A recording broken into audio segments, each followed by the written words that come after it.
In March of 2022, at 15 years old, I lost my father to cholangiocarcinoma, a rare but aggressive form of bile duct cancer.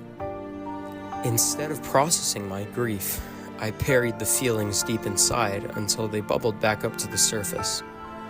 As I finally worked through my grief, I recognized the kindness of my community and how they helped my family and so many like us to get through the hardest times. For a while, it felt the same. It was like we would try one thing and it would kind of work or it wouldn't work, and we would try another thing and it would kind of work or it wouldn't work, and we would try another thing.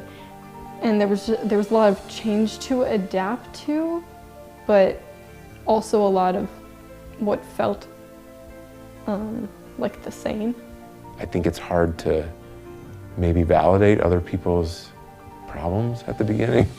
You know, somebody else dies and you're like, well, my dad died, you know, and he was a good person too. So I think at the beginning it kind of numbs you to like other issues that are going on. For most people, reaching out for help can be difficult. My parents were somewhat lucky that their situation forced them to take the first step as soon as it did. They decided right away that the best treatment, since it was thought to be inside the liver, was to do a liver transplant. So we went home and we thought about how could we possibly do this, and decided that the best thing to do was to write a letter and email it to absolutely everyone we know. Actually, Thanksgiving weekend of 2020, we discovered that the cancer had spread outside his liver and he was no longer a candidate for liver transplant. Because we had sent that letter to everybody, everybody knew what the situation was, and the offers of support just started coming in. Larry Adler went to Costco for us so many times and got us groceries. I do a lot of grocery shopping, so that was easy for me to volunteer. That's where I felt like I could help. My daughter, Shayna, had a couple of good friends whose moms reached out and offered to start a meal train for us. People paid for the food every week and someone else would go pick up the food and deliver it to us. I remember telling a couple of my friends that my dad had been put on hospice. We were opening the musical my freshman year, Fiddler on the Roof, and I remember taking Juliana into a practice room in our hall and telling her what was happening, and I don't know, she gave me a big hug and I started crying. And she said something to me that I have told other people who have been in difficult or similar situations. I think Juliana knew how important it was to me that my dad always told me he was proud of me. She told me that I just needed to remember that even if my dad couldn't tell me that he was proud of me anymore, that he always was. And he always will be. And I think that was really what I needed to hear. Religious and spiritual communities allow for structured healing. Going to synagogue gave me comfort, as praying to a higher power, real or not, let me know my father was okay. When my father was diagnosed, we had just gotten a new rabbi. We were blessed by his willingness to get to know my father in his final year. What he was the biggest fan of was his kids. He coached his kids in soccer, even though he didn't play himself. He built up the strength to go to Fiddler on the Roof just last week. He shared a love of sci-fi with Micah, and Avi ran track like his dad. Shayna noted that he took a lot of time to make sure that she knew he was proud of her and her siblings.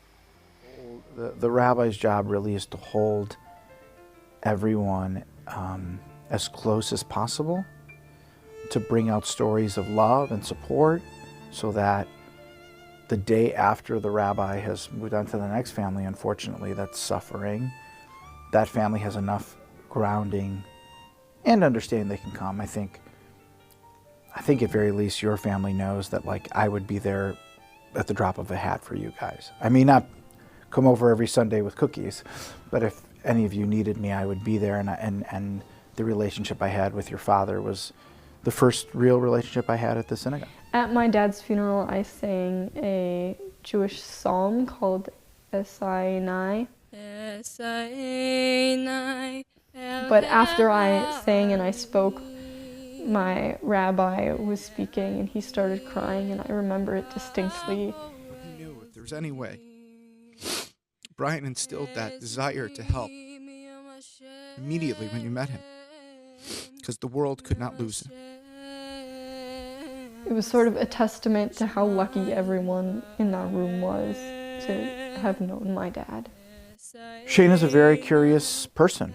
I approached Shayna that way. What she needed from me was to ask a lot of questions, some about not just death. I mean, some just about, like, why is the service run this way? She wanted to know that because she said, I'm going to come to service to support Mom as much as I can, and I want to know.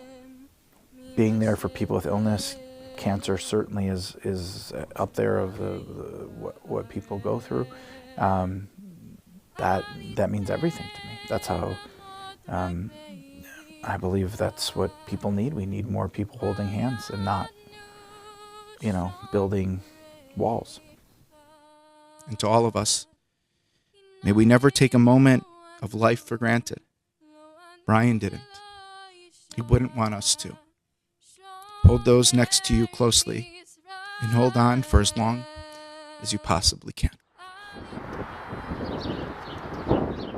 Unfortunately, in today's day and age, it's very rare to come across somebody who has not been touched or impacted by cancer, whether that be a loved one, a family member, a friend. We provide support and wellness to people who are experiencing cancer, as well as their family members and caregivers. So we have clinical services that include counseling and support groups, and we have wellness programs, and we have educational programs as well. There are definitely a lot of organizations and nonprofits like Cancer Wellness Center itself that I've seen have a really significant impact, and fortunately we've actually been able to collaborate with a lot of organizations that have a very similar mission to our own. I was in a pretty bad place at the time and having trouble picturing what life was going to be like on the other side of this. And I joined a support group where everyone else was at least a year out from a spouse's death. And having that community that really understood what I was going through and had gotten beyond it, still obviously grieving, but they were in a different place than I was. And I found it so refreshing and helpful to talk to those folks and see what life was like a year out. At first, when you're confronted with a cancer diagnosis, I think the first thought is the patient, and that's valid. But I think oftentimes we forget the impact that a cancer diagnosis can have on the entire family. And so it's really important to check in on siblings, on children, on uncles and aunts and friends and peers to recognize, how are you doing? Remember that there are a lot of menial tasks and stuff that has to get done that gets pushed off by the need to take care of someone who is sick or the want to spend time with someone who is really sick. I think it's nice to have a connection and help people do a kind of a mundane chore, on a regular basis, something that you would do anyway. You're just really adding a trip or adding a little bit to your normal exercise. There's a little small quote by Simcha Weintraub, who was a teacher of mine, and he once said, "We are stories. We are stories." And I take that both on the side of listening to people to understand what they need and what they're going through, and also what comes next, the stories they're going to tell. My family and I are still on this journey, and though we'll never finish processing our grief, Through the help of our community, we are able to keep going.